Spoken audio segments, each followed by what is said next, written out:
निंबळक तालुका फलटण गावचे ग्रामदैवत श्री निमजाई देवीची यात्रा दिनांक 18 एप्रिल व 19 एप्रिल रोजी निंबळक तालुका फलटण गावचे ग्रामदैवत श्री निमजाई देवी यात्रेनिमित्त शुक्रवार दिनांक 18 एप्रिल रोजी पहाटे 6 वाजता देवीला स्नान, सकाळी 7 वाजता आरती, त्यानंतर पुरणपोळीचा गोडवा नैवेद्य, दुपारी 12 नंतर बकरी, सायंकाळी 6 वाजता देवीच्या हळदीचा कार्यक्रम संपन्न होणार आहे।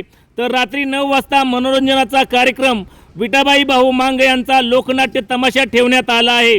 तर शनिवार दिनांक 19 एप्रिल रोजी पहाटे 5 वाजता श्री निमजाई देवीचा छबिना गाव प्रदर्शनासाठी निघणार आहे। सकाळी 10 वाजता तमाशाच्या हजेरीचा कार्यक्रम संपन्न होणार आहे। श्री निमजाई देवीच्या यात्रेत निंबळकसह परिसरातील भाविक भक्तांनी सहभागी व्हावे असे आवाहन श्री निमजाई एंडामेंटल ट्रस्ट व समस्त ग्रामस्थ निंबळक यांच्या वतीने करण्यात आले आहे।